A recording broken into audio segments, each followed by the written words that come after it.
poder saludar a Rubén Rossi, que es uno de los grandes formadores del fútbol de la República Argentina, quien ha sido campeón con Argentina en el Mundial de Japón 79. Mucho por hablar, mucho por decir. Un trabajo siempre muy concienzudo, muy de la mano de César Luis Menotti. De hecho, es uno de los responsables también, o trabajando juntos en lo que es la formación de técnicos, no solo de futbolistas. De hecho, aquí la Liga de Río Cuarto ha tenido un convenio que, bueno, evidentemente eso también vamos a hablar, y son temas todos muy importantes y especiales para charlar de fútbol, ni más ni menos que con el querido Rubén. Rubén, Javier es mi nombre, ¿cómo estás? Buenas tardes.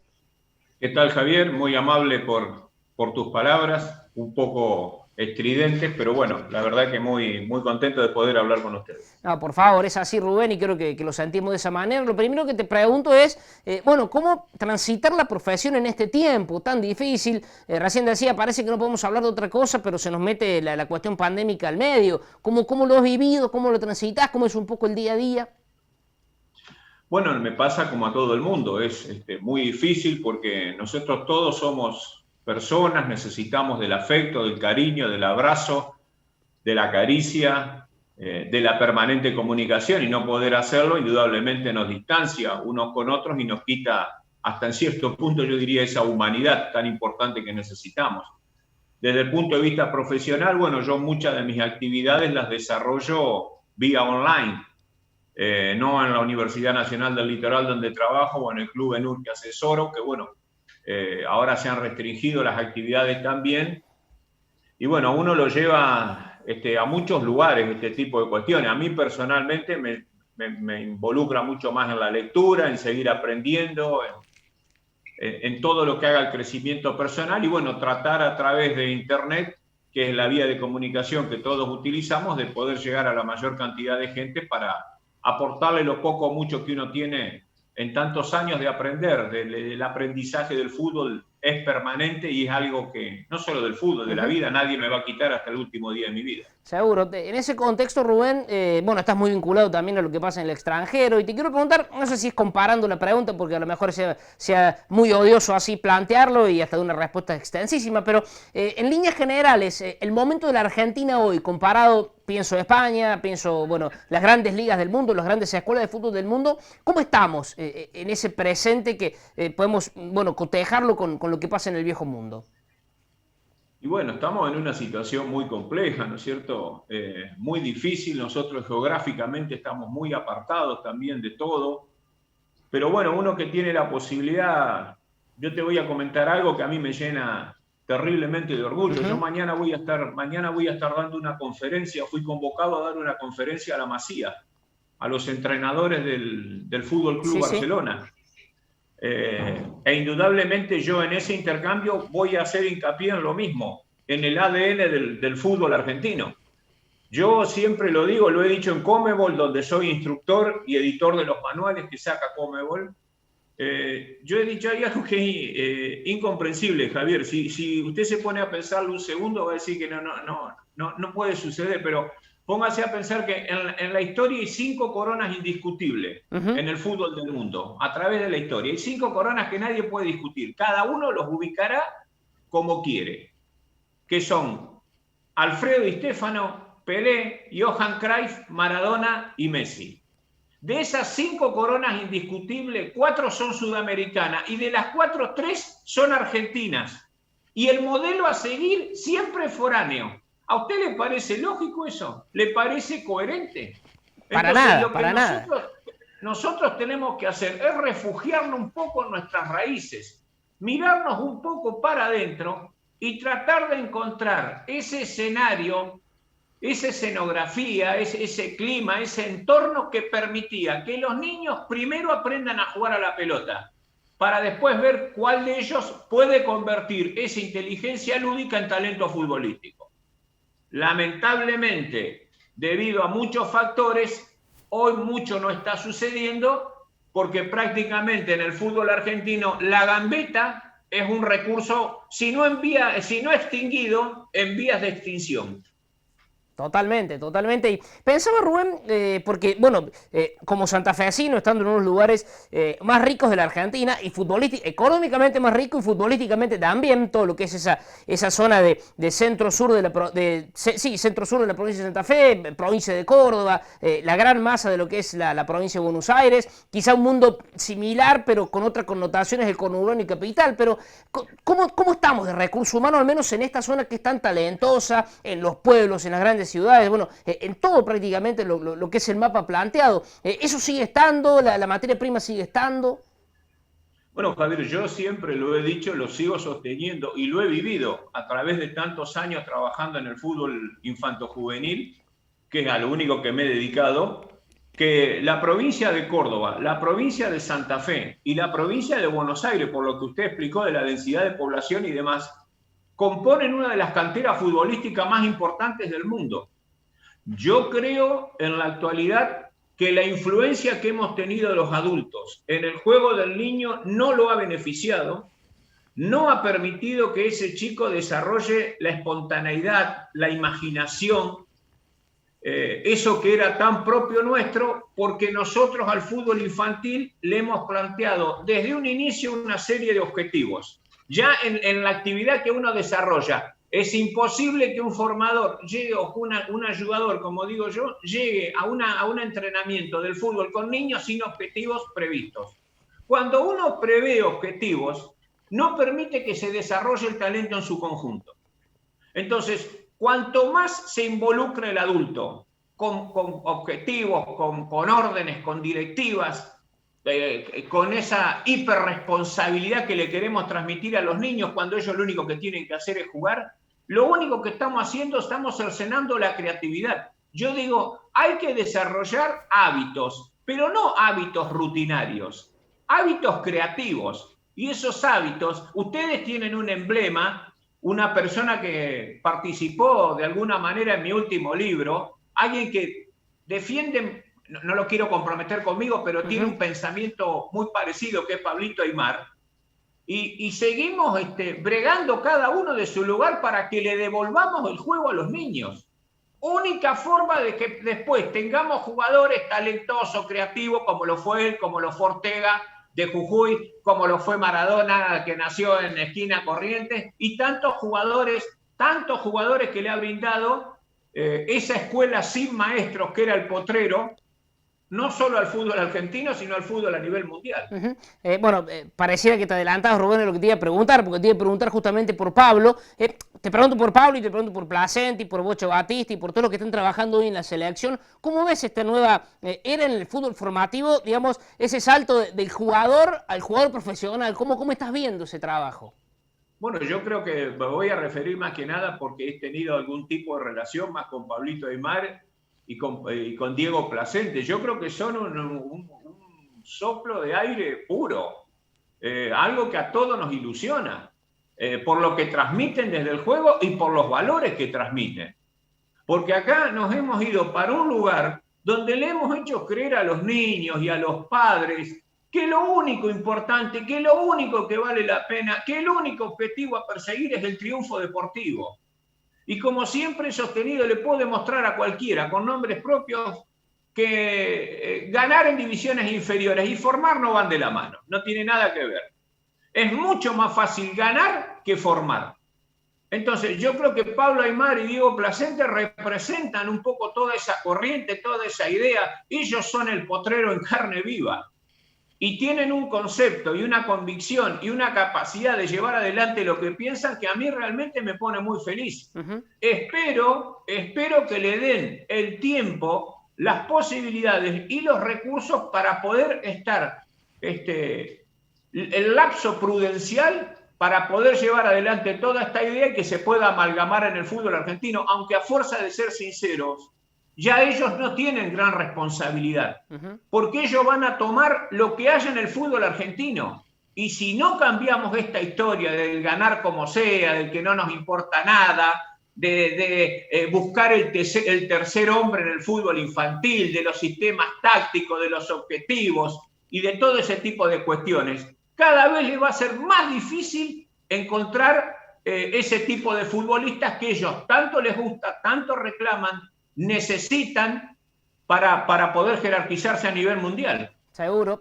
Bueno, con esto que dice y un poco lo que escuchamos hoy, que por ahí tenemos responsabilidad los comunicadores, también quienes están en el ámbito del fútbol, que escuchamos muchas veces que se habla difícil, que se tecnifica mucho, uno no sabe porque no entiende si es sanata lo que te dicen o si es cierto y uno no comprende el concepto. Hay como que volver a las bases en estas cuestiones de ser un poco más simplistas en los comunicados, en cómo se hablen, de qué manera se explica el juego. Sí, absolutamente. Albert Einstein decía, cuando una persona sabe de algo, se lo tiene que poder explicar a su abuela y que ella lo entienda. Entonces, claro, si ustedes me convocan acá y yo les digo, bueno, hoy vamos a hablar de la importancia de los lóbulos frontales en la toma de decisiones para encontrar el tercer hombre entre líneas. Y hacemos una conferencia, tenemos 50, no sé, 500 personas. Ahora si decimos, le vamos a explicar a un chico la diferencia que hay entre gambetear a un rival y esquivar un cono, y no va a ir nadie. Porque somos, tenemos mucho de querer ser cientificistas, modernistas, intelectualoides. Como mi madre pobre que falleció hace un par de años me decía siempre a mí, nunca hablé con los conceptos prendidos con alfileres. Entonces por ahí nos ponemos serios, saco y corbata, hablamos de responsabilidad, de neurociencias, y cuando uno empieza a preguntar con relación a las neurociencias, ¿pero de quién estamos hablando? ¿De Michael Gazzaniga? ¿De Antonio Damasio?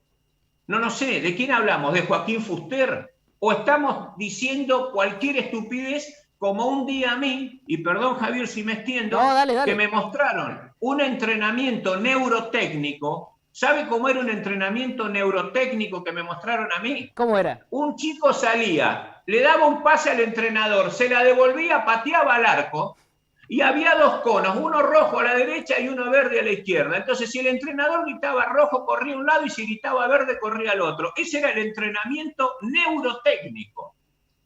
Claro. Entonces, usted imagínese que se está llegando a lugares que nadie entiende. Por ejemplo, el GPS. El GPS le puede decir a usted cuántos kilómetros recorrí yo. Lo que no le va a decir a usted es a dónde tenía que ir yo. El video le va a pasar, le va a informar lo que sucedió, nunca lo que va a suceder. Los drones le muestran a dónde fui, pero no de la forma en que fui. Entonces, todo eso es una parafernalia porque hay todo un negocio atrás de venta de drones, de GPS. Cuando uno le dice después a un entrenador, es simple, explicarle a este pibe Javier cuál es la diferencia entre distraer y desmarcarse y no sabe. Explicarle a este chico Javier, no sé, por qué decimos que se distrae por afuera y se define por adentro. Explicarle a este chico Javier que la pelota se pasa, no se lleva. Explicarle a este chico Javier qué es central, qué zona, qué es lo que se defiende. Bueno, las cuestiones básicas, Javier, que la aprendía yo en el Potrero, en la canchita del Puente donde jugué. Total. Que después a mí, Menotti me enseñó a jugar al fútbol, que era una de las posibilidades que yo tenía, gracias a una de las probabilidades que yo tenía, gracias a las posibilidades que yo mostraba. Entonces yo tenía estas propiedades, yo tenía ciertas propiedades y Menotti me las convirtió en probabilidades, en posibilidades futbolísticas. Pero si cada vez hablamos más raro, cada vez decimos cosas que asustan, porque yo le pregunto a Pablito Aimar, al Beto Alonso, a Maradona, a Bocini, a Houseman, a Romario, a Garrincha, a Pelé, a Beckenbauer, al mismo Messi, ¿cómo aprendieron a jugar tan bien al fútbol sin las neurociencias, la fisiología, la biomecánica, etcétera, etcétera, etcétera? Total. Rubén, lo último, es un gusto escucharlo. Debe tener, porque ha sido un privilegio y porque puede decir con su capacidad y es tan lindo las palabras que utiliza, vio un Maradona en gestación quizá emergiendo para ser después lo que fue, aunque muchos dicen que el Maradona argentino era el mejor, hasta dicho por él en algún momento, con todo lo que pasó y demás, ¿cómo puede explicar ese Diego en estado salvaje casi que jugaba y que era lo que era, ¿no? Hoy a casi 40 años de eso, ¿qué nos puede decir de ese Maradona juvenil? Mire, justamente mañana hay en esta exposición que voy a hacer, hay una foto de él conmigo, y yo digo que con los años, ¿sabe? Después de tanto estudiar, aprender y leer, lo que más me sorprendía de Diego era que tenía la capacidad de convertir el esfuerzo en gracia, en elegancia, en la souplesse que le dicen los españoles. Cuando uno lo veía entrenar a Diego como a cualquier futbolista, le llamaba la atención cómo uno está, algo desagradable, uno está transpirado, cansado, protesta, no sé, algo feo. Sin embargo, cuando uno lo ve jugar, pareciera que todo eso quedó aparte. Cuando después pude leer los teólogos medievales, entre ellos Santo Tomás, cuando tenían que explicar las virtudes del cuerpo resucitado, una de las virtudes decían que era la agilidad. Y tenían razón. La agilidad es la sumisión del cuerpo a los dictados del espíritu. A esa gracia que tienen los grandes. Y Maradona tenía eso. Tenía gracia, tenía elegancia, tenía souplesse. Convertía el esfuerzo en gracia. Y eso es solamente para los elegidos, para esos jugadores mágicos que nos entusiasman, que nos enamoran, que nos sensibilizan, y como yo lo voy a recordar eternamente al que para mí fue el mejor jugador de todos los tiempos. Qué placer, Rubén. Y sí, lo último, porque me da pie y porque cita uno de los grandes filósofos de todos los tiempos, y hablamos de fútbol y nos vamos a Santo Tomás. ¿Cómo hace o cómo ha hecho para enriquecerse tanto? Es cierto, a lo mejor es fácil sentarse, abrir un libro, empezar a leer y sacar conclusiones, pero digo, viniendo del palo del fútbol y de la formación, pero para nutrirse de otras cosas, de otros conceptos, escritores y demás, ¿cómo es un poco esa tarea de nutrirse internamente? Bueno, yo en el primer libro que escribí, que se llama El ayudador perseguido, no es que estoy haciendo un chivo, lo digo acá porque viene la conversación. Yo hay una parte donde lo explico y digo que mi vida se dividió entre un libro y una pelota. El libro venía de parte de mi madre y la pelota de parte de mi padre, que había integrado el plantel de la Máquina de River. Y mi mamá me introdujo el hábito de la lectura cuando yo tenía 6 años. Recuerdo que veía una novela con ella, usted ni sabe porque es muy joven, pero se llamaba La Caldera del Diablo, era en blanco y negro. Y mi mamá me hacía sentar con ella y después me había comprado un cuaderno Villiquen y me hacía escribir, me decía, escribí una redacción de lo que viste.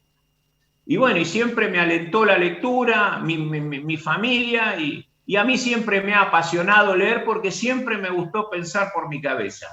Y leyendo a un montón de gente, uno saca sus propias conclusiones y después, desde el punto de vista deportivo, bueno, tuve la suerte de encontrarme con quien para mí es el más grande entrenador también, que es el Flaco Menotti, que de alguna manera me ayudó y me incentivó a seguir permanentemente en el camino del aprendizaje, que yo creo que en la vida, Javier, y en el fútbol no tiene final. Uno no puede creer que sabe de nada.